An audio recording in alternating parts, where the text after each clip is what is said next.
I'm Daryl Jones, and I'm the Deputy Director of the Office of Economic Vitality for Minority Women and Small Business Enterprise Programs. And today, as a part of our midweek, I am really delighted to be joined by my three colleagues, three of the finest professionals who, like our office, are devoted to the uplift of minority and women-owned businesses, particularly as it relates to procurement and purchasing opportunities for all three jurisdictions. With us today, I'm delighted to introduce first Ms. Veronica McCracken, the Procurement Director for the City of Tallahassee, also joined by Shelley Kelly, who is the Purchasing Director for the Lehigh County Government, and my colleague Daniel Shear, who is the guru of all things Blueprint, and our main project manager for those efforts. And between the four of us, we'll be able to talk with you about what we know are continuing service opportunities that are made available through all three jurisdictions. A great number of our certified MBEs and WBEs participate in both bid and RFP opportunities, but then there's also a major spending category, and that is for continuing services, which are long-term services made available to a variety of industries where businesses can qualify, and what it does, it puts them in the queue to be utilized across any one of our three jurisdictions. And they come in a variety of specific industries and trades. And I'm also delighted to be joined by Ms. Chrissy Souders, who is our moderator and our great host for this activity and exchange, again, during what is now our 28th annual observance of Minority Enterprise Development Week. And again, I'm delighted to be joined by my three colleagues who are experts and, again, strong proponents of minority and women businesses in our local economy and the opportunities that are made available through their respective areas of responsibilities in these three jurisdictions. So without further ado, I'd like to call up my friend Veronica McCracken. Hello, Veronica, with the City of Tallahassee, their Procurement Director. Hello, good afternoon to everybody. As Daryl said, my name is Veronica McCracken. I am the Procurement Manager for the City of Tallahassee. I really appreciate the opportunity to be able to explain our continuing services agreement. I've put together just about a 3-slide deck, and I'll have Chrissy put that up on the screen. Like I said, really appreciate being able to present for MedWeek. The first thing I want to note or present is, and you can move to the next slide, Chrissy, is our existing continuing services contracts. So as you can see, there's quite a few of them. And our continuing services contracts work in the following fashion. We will issue a solicitation. It's normally a request for qualification. So there may be, depending on the profession or the service, there will be minimum requirements that vendors will have to meet. Their requirements are scored and evaluated by a committee. And that committee will determine who will essentially maintain or be on that continuing services contract.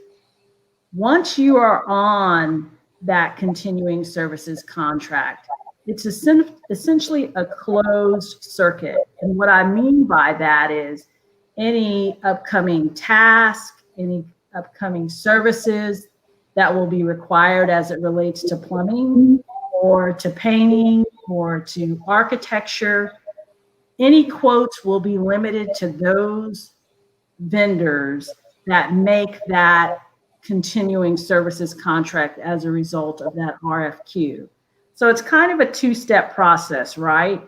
Where you have a request for qualification, and so long as you make that list, in the future, anything that's related to that will either be quoted by you, and that is the sphere to which you're limited. So as you can see, it's quite a lengthy list of services or continuing services contracts that we have. So what's coming up for next year? On the next slide. May I ask a question? Sure. Veronica, for example, if I make application for the city's plumbing continuing service contract, and I am then made eligible, I qualify, I am one of the firms selected, and there are different numbers of firms that are selected depending upon the area referenced here, correct? Yes. And if I'm selected, what is the maximum threshold for which continuing services contracts are made available? That's a good question. It depends. Sometimes it depends on the painting or the particular service as to what threshold. I will tell you this. Currently, the city does not have a threshold in terms of what is eligible for a continuing services contract. So, for instance, if the city found itself just spending $500,000 or $1 million on architecture services, there is no threshold limit at the moment. What there is a threshold about is if there was a painting contract and you are on the continuing services contract, if the project, let's say, was about $50,000, if that's the threshold for that particular project, so any painting contract that is $50,000 or less, we would go to that continuing services contract. But if the project is something that was probably going to be $100,000 or more, chances are we may end up bidding that specific project out. So there are certain thresholds associated with each contract. It just varies. It depends on what is issued with the request for quote or qualification. Fantastic. And depending upon, and one of the things I'd like to also share with our public, Veronica, is that depending upon the size of the project, what we will have done at the very beginning as a part of our qualifying, we will have set either a goal or an aggregate goal to be applied to these particular areas these areas of responsibility or these particular trades. And depending upon the size of the project, then there will still be a requirement for MWBE utilization, but we'll make that determination per project. Correct? Correct. We meet with you on each one of our solicitations to discuss the application of the MWBE goal, or sometimes even whether it's just a small business goal. So yes, we do explore all of those opportunities. And one of the reasons what my colleagues have agreed to meet with me is we want to increase the number of certified minority and women-owned firms who make application directly for these continuing service opportunities, because in their utilization, you now operate not as a subcontractor, but the potential for you to operate as a prime, which we know is operating as a prime on these projects will help our businesses to build capacity. And that's why this conversation and having these three great champions here with us is such an important conversation. Agreed. Like I said, I think the interesting thing about it is once you make that RFQ list, like I said, it's essentially a closed circuit where you, going forward, will only be competing with those vendors that make that RFQ list. So it's extremely important that when these opportunities avail themselves to a vendor, to take advantage of it. Like I said, because the number of projects that will come through for continuing services agreements are significant. But moving on, for the upcoming year, at the moment, prospectively, we are looking at the following continuing services agreements.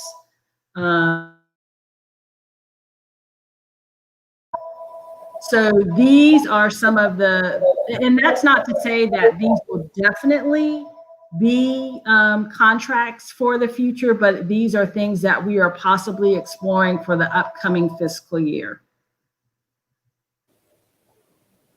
Are there any more questions? Anything else, Daryl, that you want to add? Well, I just one additional thing. For example, if I were a painter and there is what is a usual length of a continuing service agreement on the city side? You're muted, Veronica. Sorry. Typically, it is a 3-year period with a 2-year renewal. So it can go as long as 5 years. So that's why I say it's extremely critical, right? Because that avenue, that opportunity is kind of going to be on hold for about 5 years. It really just depends on the departments and what their needs are. So good idea to get in on the ground floor when you can. I agree. And I thank you for sharing this because, for example, in any one of those respective areas of responsibility, Chrissy, if you could show that page that shows the full list, if we're looking at that list of the different types of trades and specializations that go back to the other one as well. Imagine then if you're plumbing, painting, roofing, electrical, architect, HVAC mechanic, or any one of those, you could possibly, if you don't respond and you don't qualify and you don't make application, it may be as long as 5 years before those opportunities become available again. And the beauty of you being a part of a citywide continuing services contract, that means any department or division within our city government who may need painters, whether it's Parks and Rec, whether it's housing, whether it's underground utilities or customer service or the police department, any activities that they'll need that for painters or plumbers or roofers, they're going to come to this list to qualify. And so that's why it's so important for our minority and women-owned businesses to make sure that they keep track of the calendar so that they can know when this occurs. One last thing, Veronica, where is this information regarding the continuing services contracts? When is that information released? So we normally release our solicitation on BidSync. It is free to register on that system. And if your commodity code or your NIGP code comports with something on this list, you can get noticed about our continuing service solicitation. Thanks so much, Veronica. We really appreciate you out there. And to our viewers, please feel free to ask any questions on any of the portals that you're currently in regarding continuing services contracts, and we'll be happy to answer them at the end. And so now we go to my good friend, Ms. Shelley Kelly, the Leon County Purchasing Director. And based upon what we've already heard from Veronica, I know there's some specific nuances that might be just a little bit different. But I know that the fields of expertise are primarily the same. But Shelley, let's hear from you and let's find out what's different about the county. Okay, Veronica did a wonderful job, and we do things in a very similar manner. As far as either doing a request for qualifications, and then sometimes we also ask for the pricing in those qualifications too, and as far as getting a general idea of what we want for rates and things like that. Probably what's most interesting is some of the things that we have upcoming, and we anticipate having some of these out really soon, like in the next. The first one I'm thinking about is we're looking for continuing supply for sod and sod services. We do a lot of road work and use a lot of sod with road work as well as in the parks. And that one I think is going to go out. And when I say soon, I'm talking maybe in the next week or two soon. Hopefully get that one out for if anybody's interested in that. And then we're also going to have some floor cleaning services come up. I'd like to get a list of vendors that we can come to and actually do the cleaning of the carpets in our office buildings and the floors and the things like that. We're taking that out of our custodial agreements and are going to do that as a separate service. We also probably fairly soon we may have septic services again and painting services coming up soon. And then we do a lot of other services, architects, engineers, interior designers, custodial, plumbing, electricians, site clearing and demolition, safety shoes, mowing services, landscaping. And you can do that as a separate service. We also probably fairly soon we may have septic services. We just did one on septic services, so I need to take a look and see. We did some where they're moving a lot of our septic tanks to something else, hopefully onto sewer or whatever else. But I anticipate the septic services we have in our housing section, whatever else. We have a lot of people when they're doing rehabs that they actually have to come in and either replace the septic tank or they actually have to do the cleaning of the septic tanks. And I think currently we've only got one vendor under contract for that. So if we've got some more out there, we would love to see who else was out there and would like to do business with us. But if that's coming up, I anticipate that maybe in the next 6 months or so, not immediately, but that is something that we have upcoming. Shelley, is there, and tell me how you share information regarding your continuing services contracts. Our solicitations for continuing service contracts and other contracts that we have out there are on Procure Now. If you go out to the Leon County purchasing website, there is a link directly to Procure Now. It is a free system for them to use. And you can actually, I will be happy to help you, but you can actually log in there and create your own user ID and password and do all that without having to have anything special from us. With that, one of the things about this is, and this is a new system to us too, but we're enjoying one of the cool things too, is if you go out and you get noticed that there's a solicitation out there you're interested in, when you go to look at the solicitation, if you follow it, it will give you notices every time we add an addendum. If we answer questions, if vendors submit questions, every time we upload the answers to questions and all those important meeting notices and things like that, you actually get an email when those things happen. So you don't have to necessarily go back and check it on a regular basis, and it'll keep you updated on the specific solicitations you're interested in. Veronica and Shelley, if y'all would do me a huge favor and put the links in the chat.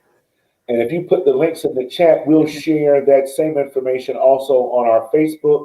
And if Chrissy wouldn't mind, we'd also share it in our YouTube channels so that folks, when they come back to reference this, they'll be able to see that information later on. So if y'all would put both of those links, and we strongly encourage all of our viewers to make certain that they take advantage of those links. BidSync and ProcureNet are fantastic. Matter of fact, they're the best and most important method by which you engage to find out more about this, and so that you can be made aware every time there's something that's online. And the beauty of it is, and Shelley and Veronica will verify, when you go in and you create your profile, you identify what is your area of expertise. And so, for example, if you're a general contractor, your specialty may be painting, roofing, construction management. For whatever areas for which you identify as your area of specialty,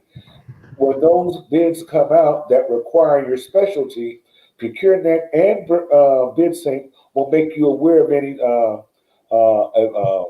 projects that require your area of specialty, and you'll be alerted to that so that you can respond. Right, Veronica, right, Shelley? Yes. Yes.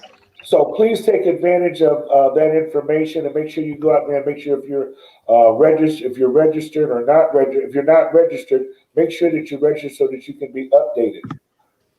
Because we're also sharing this information with persons who do not hold our certification, allow me at this time to also invite you to certify with the Office of Economic Vitality as well, so that you can also, for subcontractor opportunities, be made aware of the subcontractor opportunities that are made available to the city, the county, and Blueprint.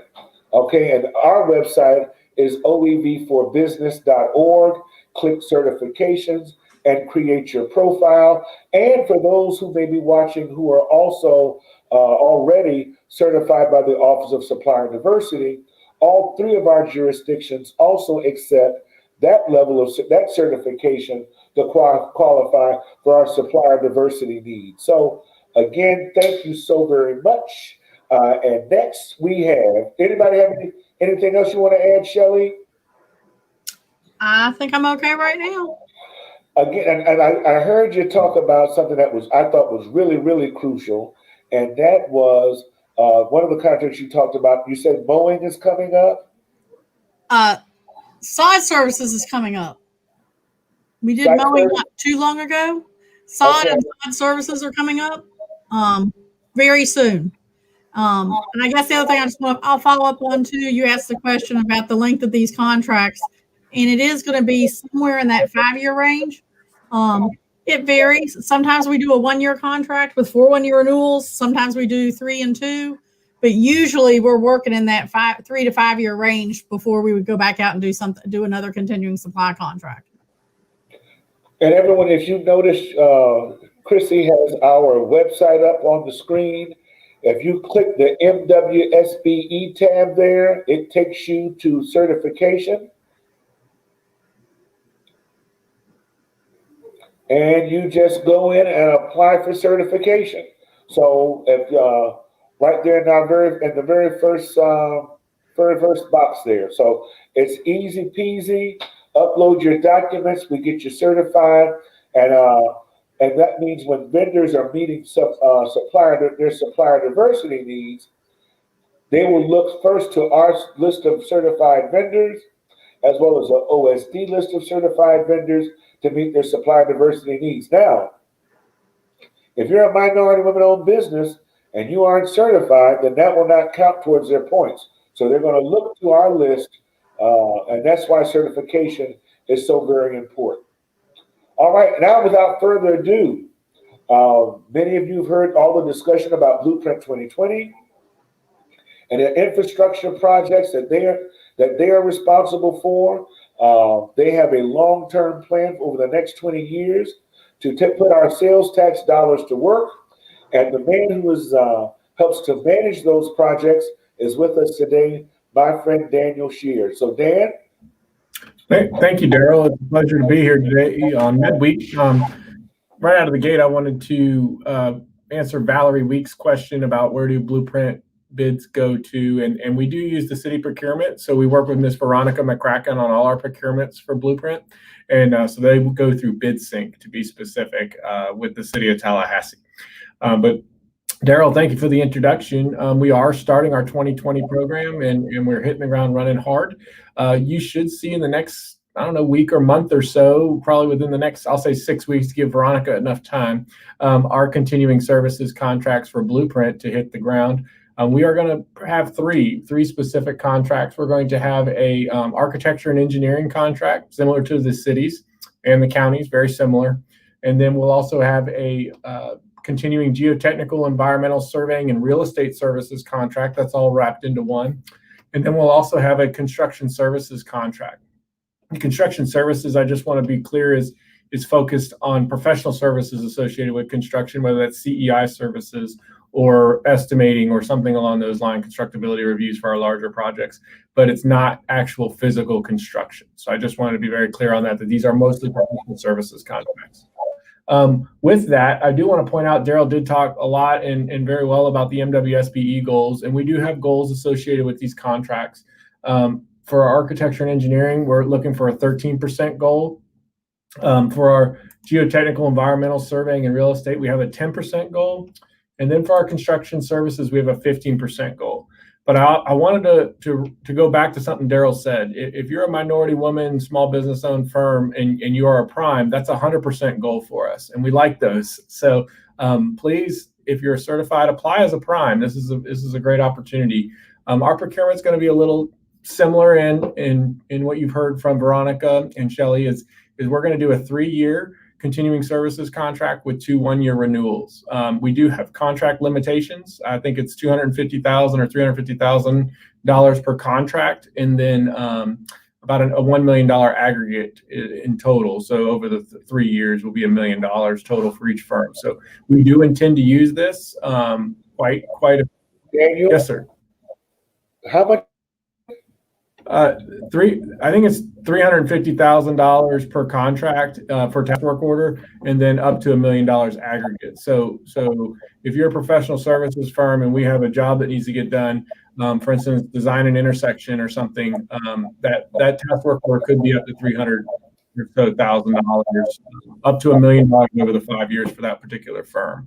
So there is a cap, and we set that limit because anything over that, we really want to competitively procure in the market using the competitive process. But we do intend to take in these RFQs and score them, and then the top 5 firms for each one, the top 5 scoring firms, will be on our list, and we do intend to use this contract to help us with our efficiency in getting the work program out. As Daryl mentioned, we have the 2020 penny sales tax that just started, and Blueprint gets about 60% of that sales tax money, and we are aggressively pursuing the 27 projects that were outlined in that ballot initiative. And we are advance funding a lot of those via bond coming real soon. So you'll see a lot of projects hit the ground really quickly over the next 5 to 7 years. And we're really planning to put a lot of work in place. So if you're in construction, be on notice that a lot of construction is coming from Blueprint. So be on the lookout for that in the near future, because these are just design dollars on the front end. But what comes with that is another, 90 times the design fee. Typically, 10% is design. So a lot more money is coming into construction. We estimate, over the next 5 years, about $250 million is going to be put out through Blueprint into the community, into this community for construction services. So get ready to go. Excuse me, Daniel, can you hear me? Yes. Can you say that one more time? How much money was that again? Over the next 5 years, we anticipate around $250 million of work coming to our local community. Man, if I had music, I'd be moonwalking right now.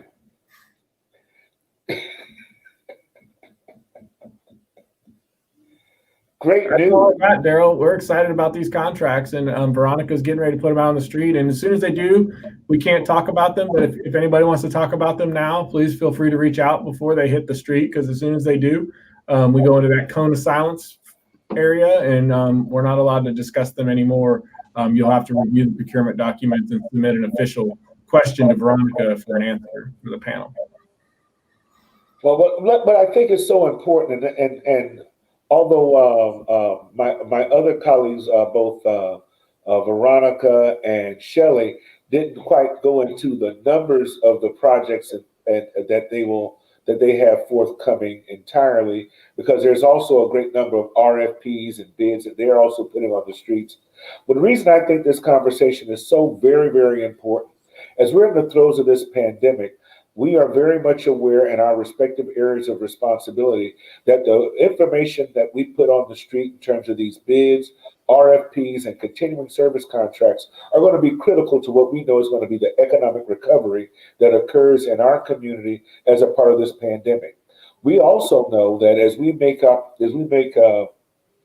most specifically the minority and women-owned businesses that we all serve, but I serve most specifically, if we're talking about job creation and job retention, these projects that we're talking about right now that we anticipate we see in the near future, both as continuing service contracts, RFPs, and bids, are going to be critical for businesses, many businesses that are on this forum, who are listening to what we're talking about, who will listen to this presentation in the future. Know that we are committed to making certain to do our part to work in cooperation with project managers across all the different areas of responsibility in our government. And as we put these projects forward, we want to make certain that we're making these same opportunities available for minority women-owned firms so we can keep our neighbors at work. That's critical for us.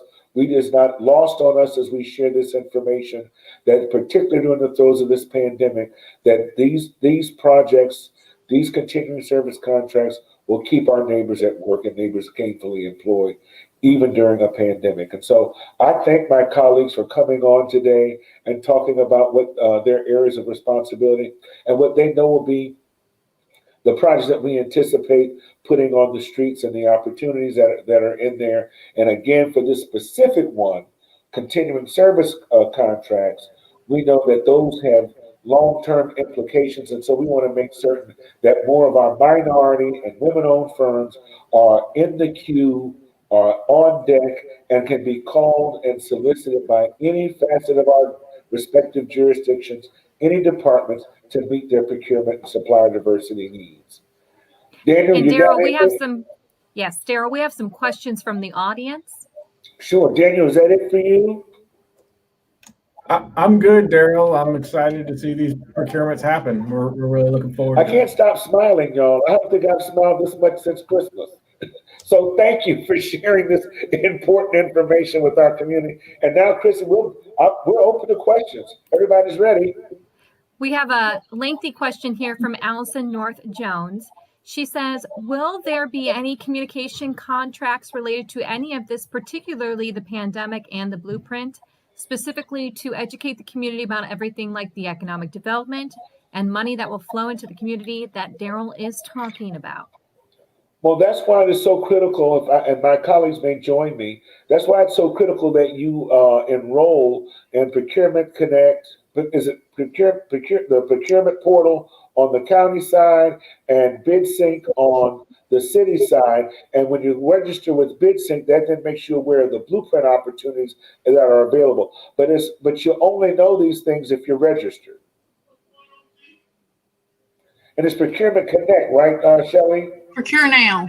Procure now. I'm sorry. That's okay. I'm showing my age. And the link is in the comments here. So we have the procurement for all of the municipalities here placed in the comments section that you can refer to as. We have a question from Adrian Wright. Will public engagement be a component of the engineering services contracts? Are these services ever pulled out independently of the other contracts? On the county side, typically, while they are part of the contract sometimes, we typically do not pull them out. That is something that we could look into, but what I would strongly recommend is to get with the primes that are bidding on that and see if you can get in as a sub also. And then they may very well sub out all that work to you, because I'm going to go out on a limb, and I think in a lot of the engineering firms, they tend to sub that work out, and the engineers themselves are not doing the public engagement. They're working heavily with it. So right now, while we don't pull them apart, I just strongly suggest that you get with those primes and see if you can get that piece of work. Yeah, and I can kind of come in on the back end of that and say, Adrian, that's a great comment. And Blueprint, and specifically OEV Blueprint, does have a communications contract that we have that is utilized in a much broader fashion than public engagement on a particular project. But we typically bind those together and for the main purpose that we want the engineer and the public engagement sub-consultant to be in lockstep and in as one team, one fight, so to speak, in that communication and that engagement to the public, and that they're working together.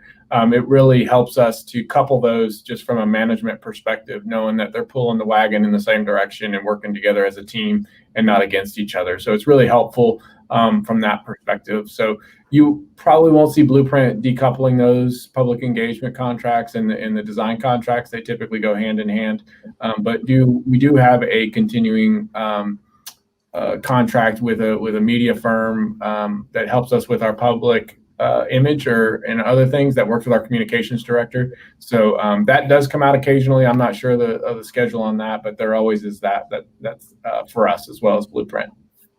Thank you.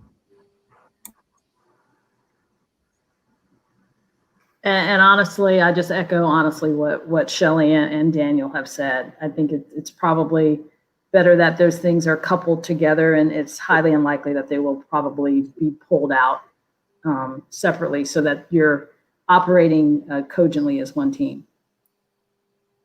Okay, we have another question here from Sherrod. Sharon asks, I've owned and operated a local business in Tallahassee for almost 10 years. My business would fall into the categories of retail and arts culture. What opportunities exist for my specific type of business? None of the listed contracts apply to my business model. Well, for us, it would be worthwhile for Sherrod's business to certify with our office What we are committed to doing beyond just supply diversity needs of the city, the county, and Blueprint, we also make a point of providing a variety of workshops, capacity building activities. We do a great job of promoting resources that are found in our community. Here, most recently, we helped to facilitate minority women-owned businesses to secure $20,000 in recovery funds per business, right? And one of the ways that we promoted that information was that you had to become certified with our office. As we're looking to continue to identify additional recovery monies during this pandemic, if there are monies made available specifically to businesses by any one of the 3 jurisdictions, it'll be this office that will help to broker that information, to seek qualifications for those who qualify, and will be a fantastic conduit by which those monies are put on the street.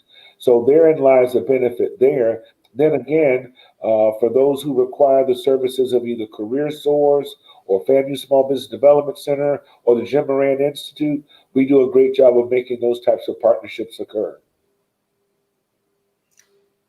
And I'm going to follow up behind that, Daryl, and just add on too. Again, I'm not exactly sure. We're saying retail, arts, and culture. It's entirely possible that there may be some opportunities with our Division of Tourism for certain types of things and projects like that. But I don't feel like I have enough information right now to fully answer that question on what we have for you. But I know both the city and the county and Blueprint, we do a little bit of everything. We've got our fingers in all kinds of pies. But I apologize for not being able to answer you fully on specifically what opportunities you have. But it sounds like it might be something that maybe in our tourism division or maybe in some of our special projects that might be something there could possibly be work available there. Cool, Coco.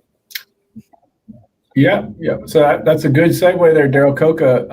Blueprint does a little bit of arts and culture with some of our projects. We have very specific set asides or direction that we want to do with those. And one of those projects that we're currently working on, which has already been solicited, unfortunately, is the history and culture trail that we're doing along FAMU Way. And Coca is heavily involved with that, and they were a subconsultant to the Project Prime. So I would look at those solicitations and see what's coming out and maybe set up a meeting with us here at Blueprint to discuss, hey, what opportunities do you guys see for coming where you're going to want history, culture, arts kind of components to those projects that we could participate in. I do know public art and public spaces is a big initiative just around in general. So you probably will see some solicitations for those things on occasion. But Blueprint is very intentional with that and listening to our community and trying to create opportunities to educate folks on the arts and culture in our community, especially our local arts and culture is really important to us to make sure we're communicating that. So, I encourage you to set up a meeting with us to see if there's any opportunities upcoming and see how you can partner up with another firm. We did the skatable art project on FAMU Way as well, which has an art director specifically as part of the project team. And they're developing artwork that is skatable by the skaters in the community. So it serves 2 purposes. One, it's public art, but it's also utilitarian for the folks to ride their skateboards on. It's intended for that. So we don't have skaters riding on artwork that's not intended to be skated on. We're giving them a place to skate on art. And it should be really a unique and really neat project for us on the south side there along FAMU Way. So opportunities abound.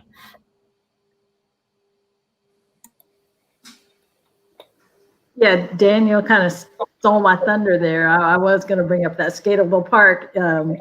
So definitely there are opportunities. They may not come as often as some of the other infrastructure and construction projects that a city would normally engage in.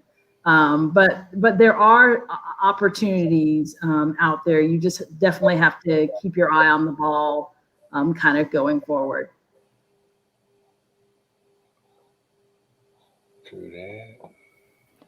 Okay, it looks like we've answered all of our questions from the audience. Well, Chrissy, thank you so much again for convening us and being our great host. And to my colleagues, I owe you a great debt of gratitude. Thank you for helping to share the information with our community and with our minority women-owned businesses about the opportunities that we have available with the city, again, and the county, and with Blueprint. And again, I would like to advise everyone who's watching and will watch to make certain that you go to those links that are shared in our comments to the City of Tallahassee with BidSync, with county with Procure Now, also the Blueprint with BidSync, and again, our office with the Office of Economic Vitality. Please click our links and become certified. Again, all of these are methods by which we make certain, we want to be certain to make our local businesses aware. And again, just one last thing about our program. Our program serves businesses that are located in the 4-county area. That means the city of Leon County, Gadsden County, Jefferson, and Wakulla counties. Businesses located in one of those areas are qualified to participate through our MWSBE program. Businesses, we also serve businesses that are smaller than $5 million and less than 200 employees, which is an enormous threshold. Again, if you're OSD certified, you're qualified with us. And again, I invite you to participate and sign up for these 3 jurisdictions so that you can enjoy the opportunities that we are glad to share with our public. So, without further ado, thank you everyone on participating, and thank you to everyone who watched. And Christy, thank you again, and thank you for sharing this time with the Office of Economic Vitality, the City of Tallahassee, Leon County, and Blueprint 2020.